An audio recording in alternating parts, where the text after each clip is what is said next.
G'day guys, Gunner Russ back once again. Well, today we're going to be taking a look at my PlayStation 1 collection, and we're not going to be looking at every single title. We're going to be looking at some titles in my collection which I played a lot as a kid. So without further ado, let's check it out. But before we do, let's just press this button. It was one of my favorite things as a kid. Just listen to this. Oh, I didn't even know there was a game in here. And we have Oddworld Abe's Exodus. Well, if that's a surprise, well, surely this video is going to be great fun. Alright guys, let's jump into it. So a lot of these titles, guys, are not going to be, your run-of-the-mill, real popular games. Things like Crash Bandicoot, Final Fantasy 9, my favourite Final Fantasy, things like Croc and all those sort of things. Because I've kept them out of this particular pile because I think, they're the sort of titles that you might play, once or twice over a period of so many years. But these are games that I go back to and play a hell of a lot, and I'll still go back and play them now as well. So let's have a look, and we're going to start off with one of my sort of favorite JRPGs, and this is Star Ocean Second Story. And this one is the big fat power version. We had these big, if you had more than one disc, you got these big fat cases which contain more of the discs inside and obviously the manual. But this was just a beautiful Star Ocean game.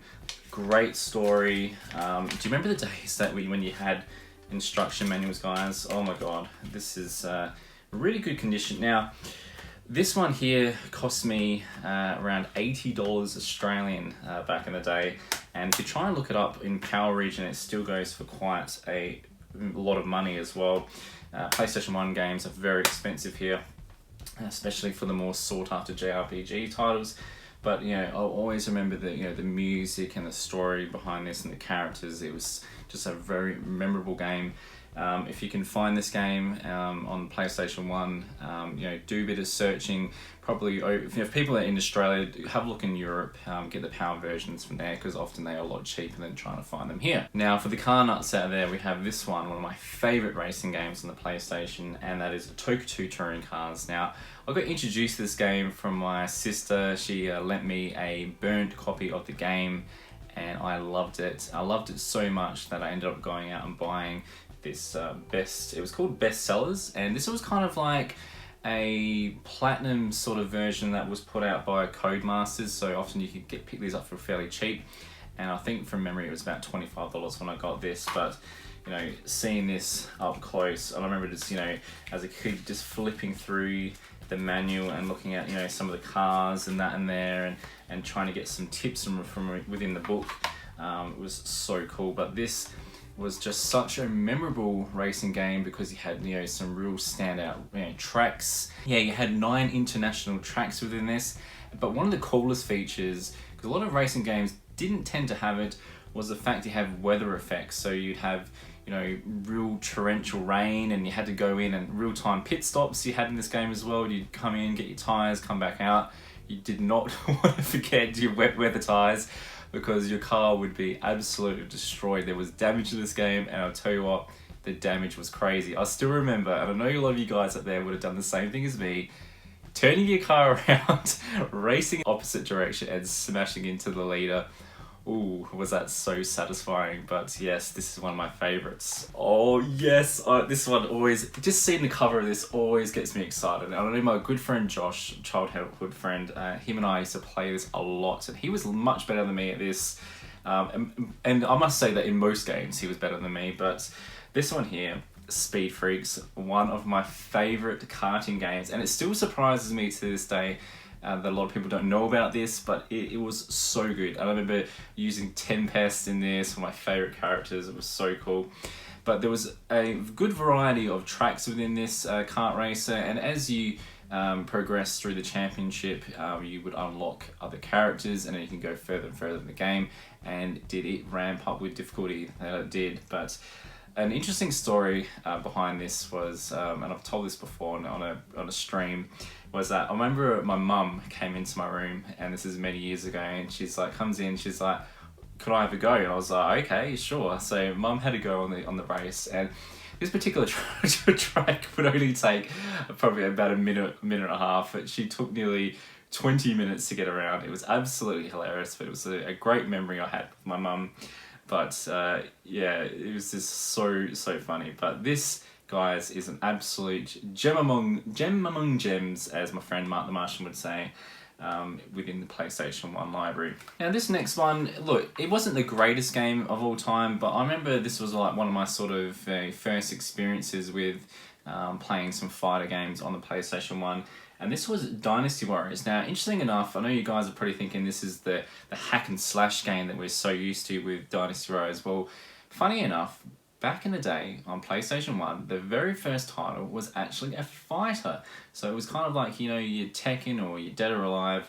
This was a fighting game, and I used to love playing this. You come back from school, pop this in, and just, you know, smash out some matches, you know, in there.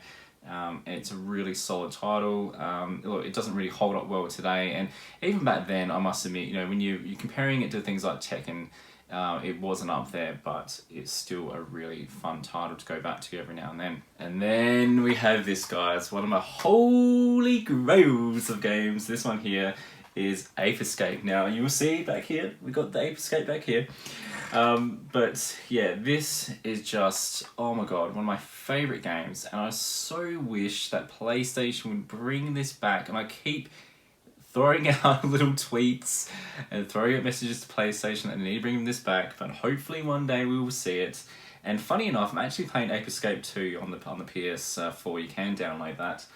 But this is just such a good game. For those who don't know, you're basically going out there, catching these cheeky little monkeys, and you've got to come up with different ways to capture them. So you've got your normal net there, and some of them are quite easy. You can just throw your net out and chase after them and capture them.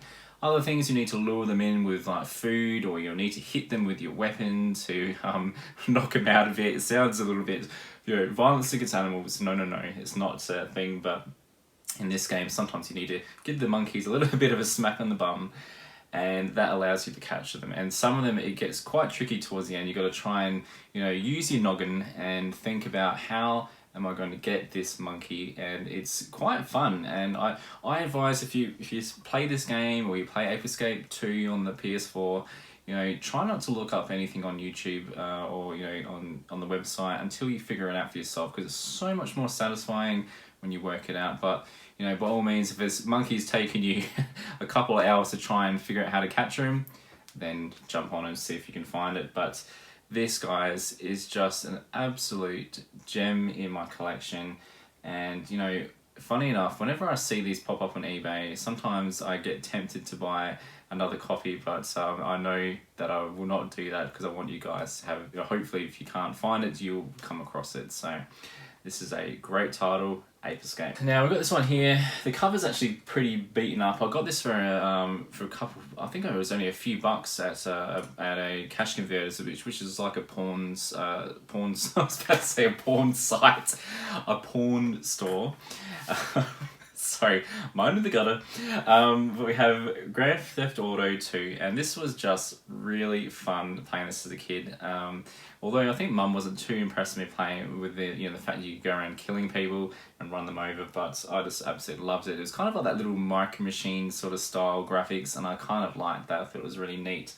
But you guys, a lot of you guys know how Grand Theft Auto works. You know, go around stealing cars, doing missions, and this was just something I used to blast all the time as a kid. And, you know, I from time to time do go back to play this, but yeah, Grand Theft Auto 2. And next we have this one here, Ace Combat 2. Now, I'm not just purely just honing down on this particular game. I'm a big fan of Ace Combat games across the whole series. I really enjoyed them.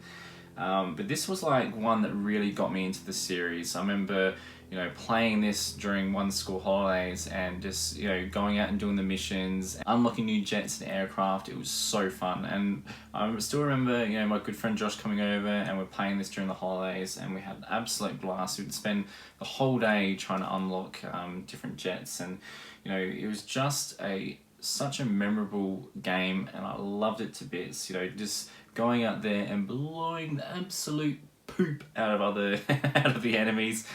Some of the hard things, and I don't know if it was in this particular Ace Combat 2, but I know in one of them on PlayStation there was the whole landing sort of scenarios, and sometimes they're a little bit tricky. But overall, a really solid game. Next we have this one here. This is where my love for the snowboarding sort of games took off, and this is Cool Borders. And I discovered this game through a demo, and I remember like playing this demo over and over. It was this one, you know, downhill slope with a couple little areas you could do some stunts on some rails and that sort of thing. But, you know, it prompted me to pick up this particular title. I absolutely loved it to bits, and, you know, overall, you know, at the time the graphics weren't all that crash hot, but at the time of playing this, it was just like, this is the bee's knees of a game. I was just, you know, snowboarding action, doing tricks, you know, the cool little music, and being able to do little outfits, and changing your snowboards was pretty cool as well. So this was definitely a game that I went back to and played it a lot as a kid. Alright, this next one is another fighter, so I've kind of tried to mix it up for you guys, just so we're not, you know, going through the same sort of games. But this one here, XMen versus Street Fighter. Now this is quite a valuable game here in Australia. Sometimes it goes for over $100, but this is just a solid fighter. I used to love playing this as a kid, and I never really owned it up until recently. I used to go to one of my friend's house. He had it in his collection, and we'd play it for hours on end, and used to love, you know, just the variety of characters you could pick between the likes of XMen and Street Fighter. My personal, you know, preference was to go with the X-Men characters, so that was the way I tended to go with it, for my, you know, characters to battle it out for the glory of the win. But this is just a great title, and one I recommend picking up for your collection. And then we have this one here, and I never got a chance to get the original copy of this. I have about, I reckon, about 8 to 9 copies of this particular game. You know, when I've bought bulk lots of games on PlayStation 1, this has always been in there, and that game is Gran Turismo 2. The first time I played this, I was like, wow, this is amazing. I had really enjoyed Gran Turismo 1, and I popped in this one here, and it was just that next level. The graphics got better, there was so much more variety of cars. You know, you had there goes the case. You had arcade mode, and you had GT mode. So arcade mode was basically like you could just you know, go out there, have a blast with particular cars, but the GT mode was where it was at. You know, just doing all those sort of championships, which would then give you the trophies at the end, and you'd unlock cars as well. That was a really cool feature. I think the most difficult thing about this particular title I found was the licensing, unlocking that. But a funny story behind this was I had got quite a decent amount in this game. I think I was hovering around maybe around about 80 or 90% completion of this title. And I had quite a bit of money, and my good friend Josh, he had borrowed my memory card for this game. And his little brother accidentally wiped my save file, and I wondered why for weeks on end that I couldn't get my my memory card back from my good friend Josh, because I was itching to play this. And then eventually he was very awkward about it. He was like, Russ, please don't kill me, but I accidentally re-deleted your save file. And I was just like, oh no. So I had to start all over again. But good thing, and it was, you know, the good thing about this game, it was so fun that I managed to pick it up again, and I worked my way through it over a number of weeks, and I managed to 100% complete this game.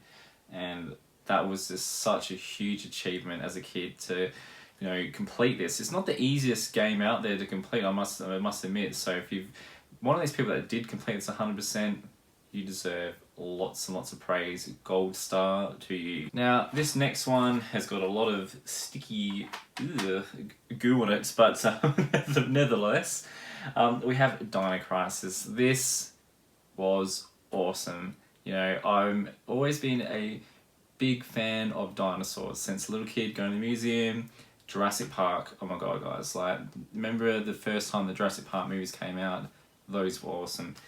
And, you know, this was just like being able to, you know, play your own sort of Jurassic Park with obviously guns and enemies that were these big dinosaurs that you go up against. And it just a really solid title, you know, made from the people that, you know, brought us Resident Evil as well, as it says here in the top here. It was just a really solid title, you know, going up against things like the, you know, the Raptors and that 3D environment was just a real memorable experience. So yeah, Dino Crisis, guys, you can find this, pick it up. Well, there we have it, guys. There was my PS1 collection, some of my faves out of my collection. I didn't want to go through every single title. We will get to that stage at some stage. I'm just still working on getting my games room to the point where I'm happy with how that's set up, and then we'll have a look at my entire PS1 collection. But these were the sort of go-to games that I would go to a lot as a kid. Absolutely loved them. I'd love to know from you guys, what were your sort of, you know, go-to games as a kid? I know there was lots of other titles for me, you know, like the Tekken series, there was Crash Bandicoot, Spyro, we had Croc as well, there were other titles. But I didn't tend to put them in here because I thought I would go with titles that some of you guys may not have seen. Alright guys, I'm Gunnerest Gaming. Thank you very much for watching. Don't forget to leave a big thumbs up. And as always, don't forget to subscribe, fools. See you later.